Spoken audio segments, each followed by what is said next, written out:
Hi guys, JT here, and today I'll be bringing you some information on the Humble Bundle Resident Evil Decades of Horror Bundle of August 2022 to help you answer the question, should you buy it? This is part 2 of the bundle, so I'll walk you through this bundle from Resident Evil Revelations all the way through to Resident Evil 8. If you want to know more about game deals, then feel free to like this video and subscribe to my channel. It really helps the channel out. So let's get into this. At number 6, we have Resident Evil Revelations. Chronologically, this takes place before Resident Evil 5, but the game was released after Resident Evil 5. In Revelations, you once again play as Jill Valentine, the protagonist from Resident Evil 1 and 3. This time you're looking for Chris Redfield, whose last location was thought to be on board a ship called the Queen Zenobia. Once you've found Chris, you're to once again escape the ship. Along the way, you find out that the ship is used to manufacture a new strain of the T virus called the T Abyss virus, and naturally you are to stop it and then escape. Resident Evil Revelations harks back to the roots of Resident Evil, being a survival horror while still retaining the third-person action view. However, instead of having enemies drop bullets upon death, the enemies drop nothing, and you're to scavenge for limited bullets and supplies aboard the ship. One unique aspect of this game is the scanner, which you need to use to discover hidden bullets and supplies. But it feels more like a chore, and it really breaks the momentum of the game. The monsters are very creepy in Revelations, being humans that have been infused with the T Abyss virus, creating aquatic-like humanoids that always try to lunge at you to feed on your face. The Queen Zenobia, although a big ship, brings a claustrophobic feeling with narrow corridors and the darkness that surrounds you. During my time of the game about 8 years ago, I remembered having a lot of fun playing through the game and feeling absolutely terrified. But for some reason I can never remember any of the antagonists of this game. Maybe they just weren't very memorable. I would highly recommend Resident Evil Revelations for a great Resident Evil horror experience. At number 7, we have Resident Evil 5 Gold Edition. Set after the events of Revelations, you play as Chris Redfield, who has been sent to Africa to stop a bioorganic weapons deal. Of course, things don't go to plan and the virus has been unleashed upon the people of Africa, and now everybody wants your head on the pike. This time you're joined by a local named Sheva Elamore, who will be your partner throughout your time in Africa, meaning both of you will go through the campaign as a team, either as an AI or another player. As always, returning characters and references to previous Resident Evil games are present, which I will not spoil for you if you haven't played the main campaign. The Gold Edition of the game gives you access to new story modes, Lost in Nightmares and Desperate Escape, which adds a few hours into the overall game and some background story. Lost in Nightmares set itself as a prequel to Resident Evil 5, while Desperate Escape sets itself almost towards the end of Resident Evil 5. Resident Evil 5 plays more like an action game rather than a survival horror. Taking inspirations from Resident Evil 4, the 5th entry in the main timeline dials that up even more. There are even more enemies on the screen, more bombastic set pieces with supersized traps and contraptions. It is very different from the survival horror elements of Resident Evil Revelations. The game becomes more fun with a second human player, as you don't have to deal with Sheva's unnecessary wastage of healing items. I played this on the 360 with my brother when it was first released, and we had a ton of fun. The story isn't really bad either, and you're always taken through a variety of maps that keep the game fresh. Resident Evil 5 is an awesome action game, just more different than the typical Resident Evil game. At number 8, we have Resident Evil Revelations 2. Set after Resident Evil 5 and before Resident Evil 6, you play as either Claire Redfield, Chris's sister and returning protagonist of Resident Evil 2, or Barry Burton, a returning character from Resident Evil 1. This game is the first game in the series that you get to play as Barry, as he uses iconic revolver. With each of these characters, you will have partner characters, Moira Burton, Barry's daughter, who will team up with Claire, and Natalia Corda, a mysterious little girl that has special sensing abilities who will team up with Barry. The game sets itself on an island, with Claire and Moira being abducted and put there for experimentation by Alex Wesker, the sister of Albert Wesker from Resident Evil 1. Barry Burton receives an SOS message from his daughter with some coordinates. Being a great dad that he is, he travels to the island to find her. Along the way, he meets a mysterious girl named Natalia. Revelations 2 plays more like a survival horror. Even though you have partner characters, resources are scarce, and even though you can choose to punch zombies, the main way to damage them are with your guns. The enemies aren't pushover zombies either. Through Alex Wesker's virus, the zombies can actually run and gang up on you. They don't remotely look human either, as they are definitely more on the side of a rotting corpse with tortured devices that have been used on them protruding out of their bodies. The enemy designs are definitely scary. Even though you have a partner character, Moira and Natalia don't carry or fire guns. Moira could blind zombies with a flashlight, while Claire takes them down, while Natalia could throw bricks to stun zombies while Barry takes them down. What's unique about this game as well is the episodic breakdown of the experience, so it isn't one big adventure at once. It is an episodic adventure, allowing you to have a breather after almost getting beheaded by zombies. Resident Evil Revelations 2 is an excellent action survival horror game with some really creepy set pieces. Oh, did I also mention that this game has about 4 different endings? Each pair of character have their own set of endings, and it is definitely worth multiple playthroughs to obtain them.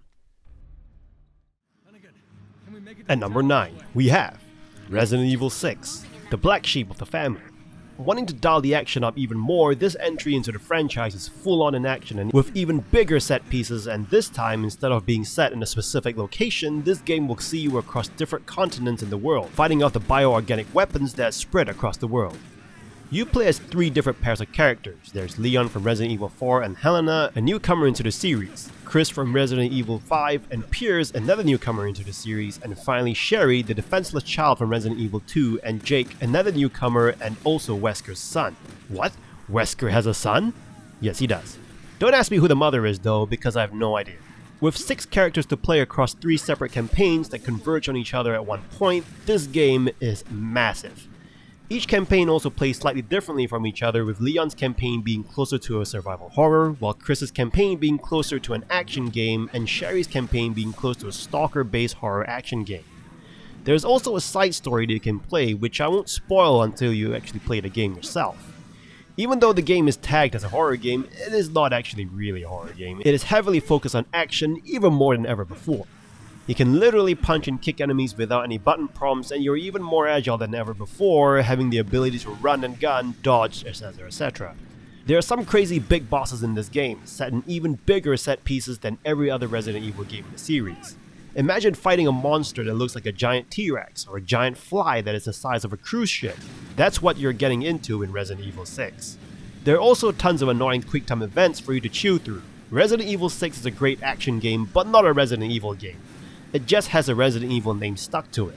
However, I did have tons of fun playing it with my brother on co-op, so if you can, get yourself a human partner to play with, or even your dog.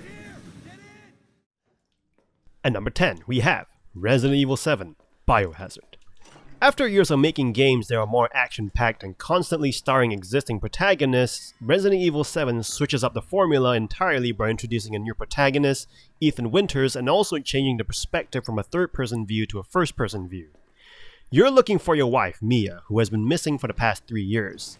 You receive a mysterious message from her which brings you to a seemingly abandoned estate in Dalby, Louisiana. Walking into the creepy-looking house, you're confronted by the horrors of the house and the Baker family, who is none too kindly of your intrusion. This game dials up the horror aspect even more than ever before. I mean, come on, you have a creepy, dilapidated house to explore and a creepy stalker, aka Jack Baker. Playing this game a few years ago, I did find my heart racing as the house is always very quiet, and when suddenly Jack shows up and started chasing me around the house.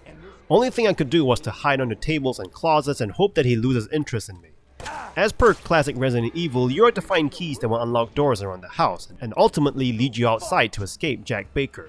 This game is awesomely paced, where even when you feel like you're safe once you exit the house, the game leads you into an even more scarier looking house, with an even more gruesome looking stalker enemy, Marguerite.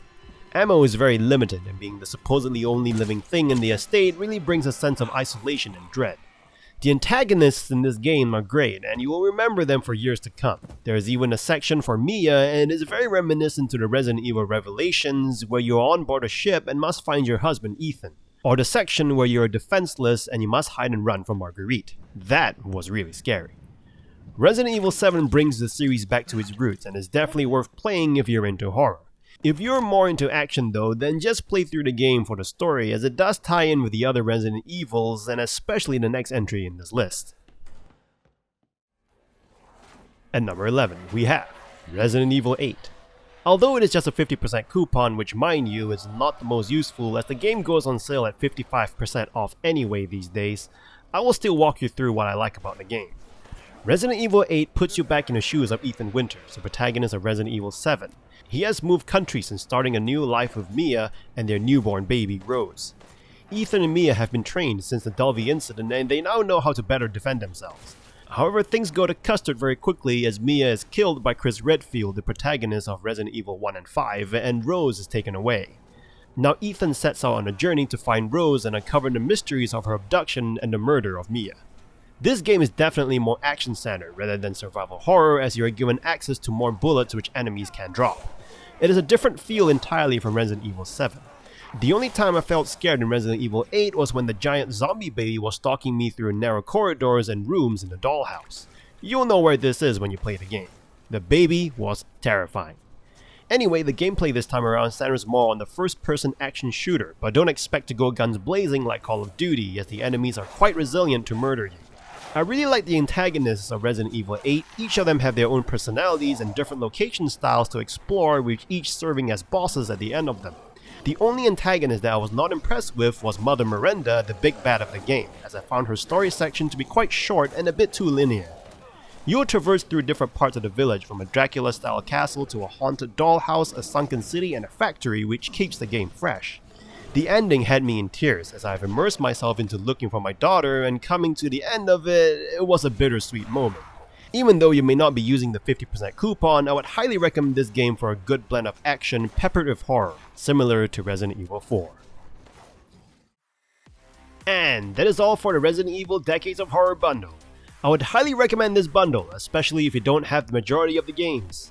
Some of these games do go on sale for quite cheap on Fanatical and Steam these days, so it may be worth more to buy them individually.